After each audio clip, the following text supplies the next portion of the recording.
Yang terbaru dibahas di media sosial ini oleh netizen yaitu temuan ini ya di buku Profesor Dr. Insinyur Ahmad Sumitra yang berjudul Ekonomi Sumber Daya Hutan. Di kolom pengantarnya di situ ditulis ya oleh Pak Sumitra ini dengan jelas sekali bahwa beliau adalah dekan selama 3 periode berturut-turut begitu ya, disebutkan secara berturut yaitu tahun 83 hingga 86. Kemudian ada jeda diisi oleh orang lain dan kemudian menjabat sebagai dekan lagi. Itu artinya pada tahun 85 yang menjabat sebagai dekan di UGM adalah ya Profesor Sumitra ini seharusnya. Tapi kejanggalannya yaitu ijazah Jokowi yang tanda tangan dekannya justru adalah Profesor Sunardi. Nah, untuk mencocok logi atau mengepaskan ini, UGM sudah meralat ini di websitenya ya.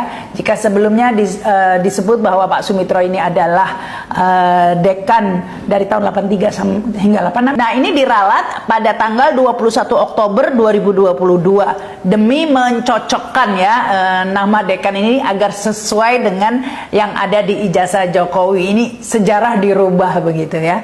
Dan tapi ini UGM lupa tidak meralat yang bahasa Inggrisnya belum diganti. Jadi masih Sumitra yang menjabat sebagai dekan pada tahun 85 tersebut. Baru pada tanggal 21 Juli 2024 UGM akhirnya meralat juga yang versi bahasa Inggrisnya. Nah, temuan ini seakan mengkonfirmasi pastinya ya kejanggalan pada ralat-meralat di website UGM itu dengan apa yang terdapat dalam buku Sumitra ini, Pak Sumitra ini ya. Jelas sekali ini menunjukkan kira-kira siapa yang benar ya, apakah informasi yang sebelum diralat dan buku Pak Sumitra ini ataukah informasi yang baru saja diralat dan dicocokkan dengan ijazah Jokowi. Menurut kalian mana yang benar ya? Silakan tulis di komen. Nah, ini UGM sudah ditekuk-tekuk lah ibaratnya oleh Jokowi ya. Udah dibelok-belokkan sedemikian rupa untuk menuruti hasratnya agar kebohongannya terus berlanjut. Demikian juga Polri atau kepolisian di Indonesia juga sudah benar-benar mengikuti apa mau Jokowi ya.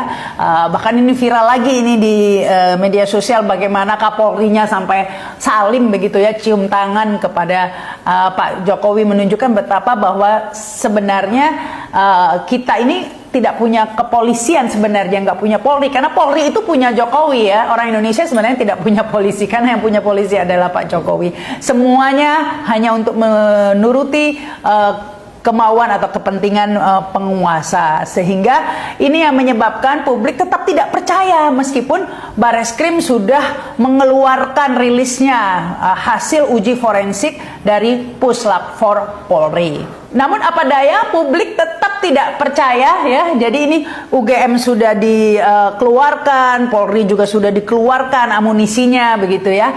Tapi tidak berhasil untuk menutupi kebohongan besar ini. Apalagi Polri ya, publik sudah terlanjur tidak percaya karena kasus-kasus sebelumnya juga dipenuhi oleh rekayasa dan kebohongan. Contohnya kebohongan-kebohongan yang konyol begitu ya, sering disaksikan ya, dipertontonkan begitu saja ya, oleh pihak kepolisian. Contohnya kasus Sambo ya, kita tahu bagaimana itu CCTV dihilangkan, kemudian skenarionya jadi seperti tidak masuk akal begitu ya, ada ajudan mau memperkosa bosnya gitu ya, dan lain sebagainya, sampai menjadi tontonan publik sekian lama, berbulan-bulan ya. Akhirnya sedikit demi sedikit tetap saja meskipun ada kekuatan besar, kebohongan itu tidak bisa ditutupi ya. Nama Jokowi, walaupun tidak tertulis dan tidak ada peraturannya, tidak apa, tapi itu kayak rahasia umum lah, masyarakat juga tahu, dibantu itu pasti dengan berbagai fasilitas negara yang ada. Nah, cuman saya mulai agak sedikit ragu. Memang betul keputusan saya nyangkut sedikit ya. Oh, tadi saya koreksi ya, Jokowi itu bukan 6 ya, itu pernah amnesti gerasi, ada 2000 lebih. 6 itu yang nyambung dengan kasus yang barusan dimirip-miripin sama abolisi sama amnesti Prabowo sekarang. Nah, kalau Prabowo ini kemarin tuh 1000 lebih, 1100 lebih.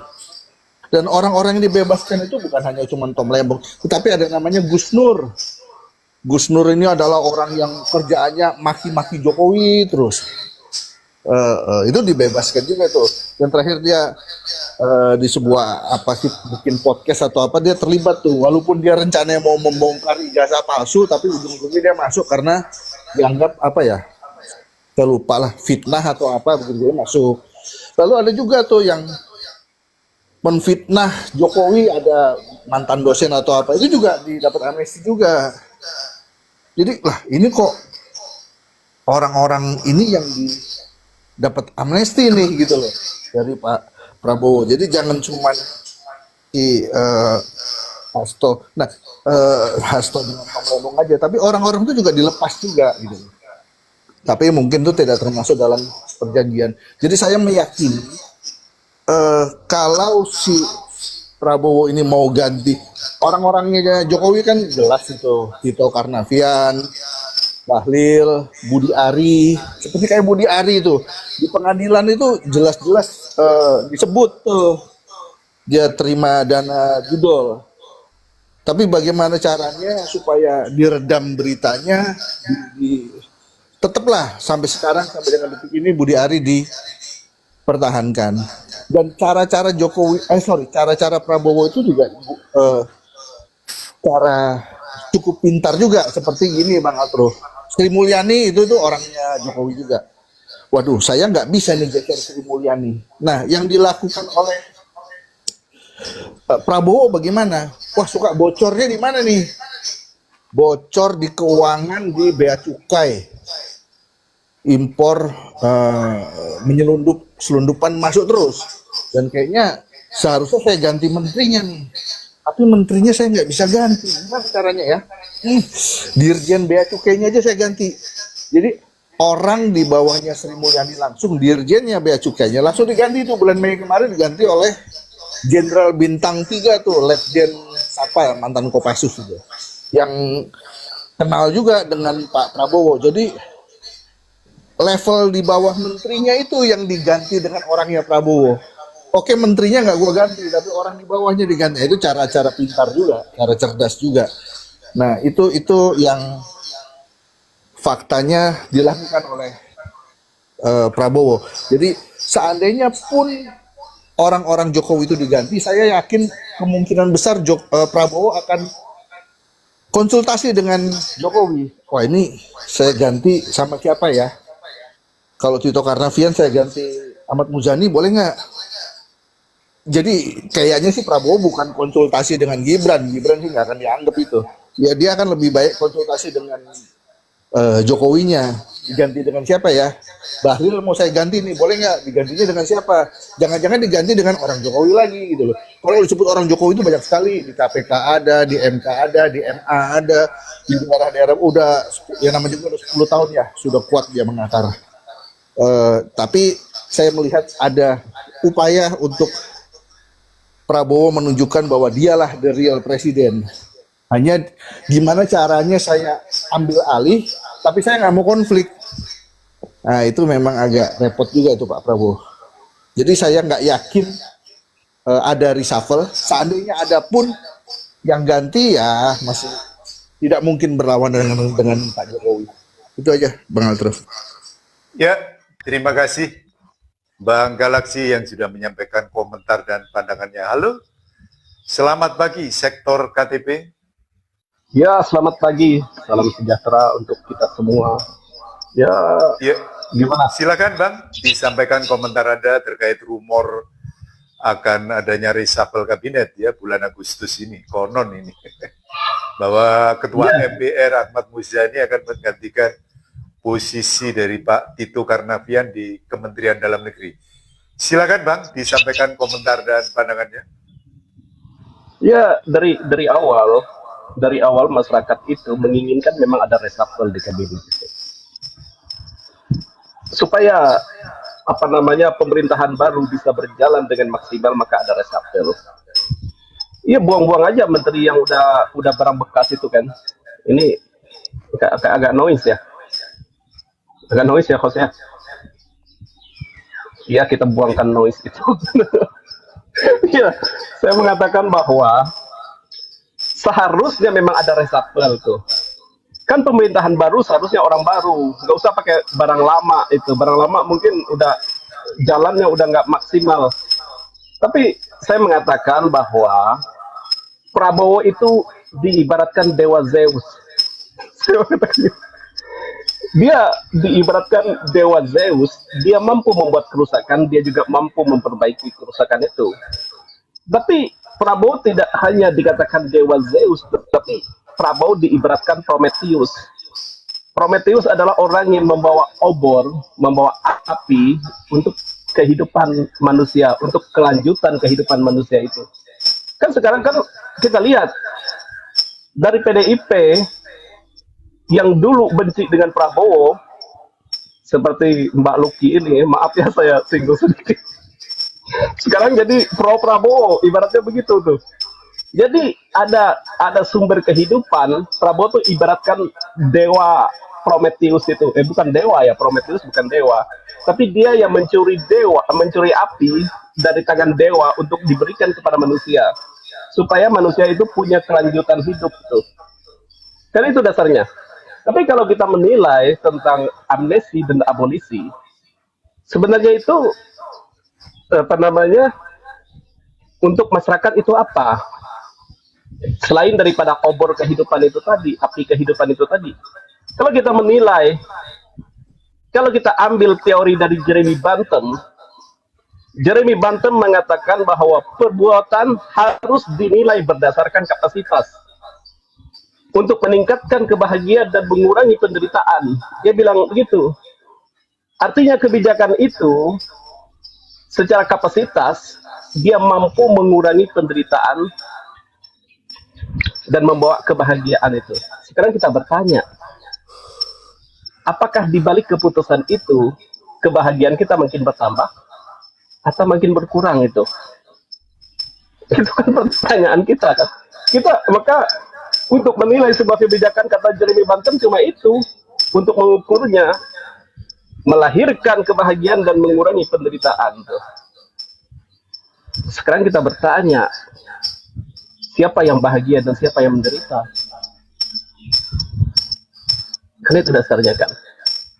Jadi saya tidak saya tidak orang yang mau mandi itu mau nyangkul dulu, mau ambil sayur dulu, saya langsung aja kan. Kalau saya mau mandi ya mandi aja itu. Ya, seperti itu juga Prabowo. Kalau dia mau resapel kabinet ya udah resapel aja itu. Pada dasarnya dia adalah seorang bos. Menteri adalah pembantu dia itu. Dia bisa menilai mana pembantu yang bagus dan mana pembantu yang tidak bagus. Tetapi semua itu diorientasikan untuk kepentingan masyarakat. Bahwa politik itu pada dasarnya untuk mendistribusikan keadilan, tidak ada hal lain daripada itu. Dia hanya untuk menciptakan keadilan, kemanfaatan, dan kepastian. Saya rasa itu Ki Altro. Ya, terima kasih Sektor KTP yang sudah menyampaikan komentar, pandangan, dan analisisnya. Halo, Bang Bambang, selamat pagi Bang. Ya, selamat pagi. Assalamualaikum warahmatullahi wabarakatuh. Waalaikumsalam warahmatullahi wabarakatuh. Silakan Bang, disampaikan komentar Anda atas adanya sinyalemen atau rumor yang berkembang di media sosial ini bahwa Ahmad Muzani, mantan Sekjen Gerindra ini akan diposisikan sebagai pengganti Pak Tito Karnavian. Apa benar sih kabar ini? Silakan Bang, dikomentarin apa pandangan Anda. Ya, gini ya. Saya akan masuk dari sebelum ini dulu ini. Ya, kita itu sebenarnya tuh sangat prihatin ya. Sangat prihatin yang sangat mendalam. Itu bobroknya negara Indonesia mendapatkan warisan Jokowi itu sudah sangat luar biasa beratnya Pak. Bahkan ada yang pakar tata negara, Rias Rasid, mantan Menteri Otonomi Daerah, itu kerusakan yang ditimbulkan Jokowi itu membutuhkan waktu hampir 1 abad. Kan ngerikan sekali. Nah ini warisannya Jokowi yang diwariskan ke Prabowo itu seperti itu. Makanya ini Prabowo itu sangat luar biasa menerapkan strategi, yaitu kalau ingin menangkap maling itu harus menyamar sebagai maling, harus masuk ke kelompoknya komunitas maling-maling dulu. Ini yang diterapkan Prabowo. Nah ternyata berhasil ini Prabowo itu. Ini akan dibukanya kasus-kasus korupsi yang besar-besar. Itu pasti akan terungkap. Nah ini kemarin maling-maling dari geng Solo itu akan terungkap semua, Pak. Sudah tidak bisa tidur nyenyak ini maling-maling. Kita sudah tahu sendiri, yaitu Rempang seperti itu, Raja Ampat seperti itu, Aceh seperti itu. Nah, itu tanda-tandanya sudah sangat jelas. Nah, sekarang saya akan masuk mengenai ini dulu ya. Abolisi dan amnesti ya. Saya kira Pak Prabowo sudah sangat tepat memberikan kebijakan abolisi itu ya. Abolisi dan amnesti. Karena di belakang Pak Prabowo itu ada pakar-pakar hukum ya. Pakar-pakar tata negara yang luar biasa. Kita sudah tahu sendiri yang mengadili Tom Lembong, ada 2 hakim yang sudah ditangkap karena kena suap 15 miliar. Nah ini juga diindikasikan yang mengadili kemarin itu Tom Lembong 1 ini penggantinya itu. Kemungkinan juga itu. Ini harus benar-benar kita salut pada Pak Prabowo memberikan apa itu kebijakan, memberikan pada Tom Lembong dan Hasto ya. Dan ini amnesti itu Pak Prabowo itu mengeluarkan 1168 yang diberikan amnesti Pak Tok. Berarti kan Pak Prabowo itu sangat jelas dalam penegakan hukum, memberikan apa itu kebaikan yang berbuat baik supaya mendapatkan amnesti. Ini hak-haknya Pak Prabowo, hak penuh Pak Prabowo, hak prerogatif. Ini demi untuk kepentingan bangsa dan negara, bukan untuk para pesanan-pesanan itu. Kalau Pak Tom Lembong dan Hasto itu sudah sangat kental sekali dengan pesanan. Siapa yang memesan kita sudah tahu sendiri. Yang dulu pernah apa itu disinggung-singgung dalam kampanye Wapres, karena Pak Tom Lembong itu tahu para koruptor itu, koruptor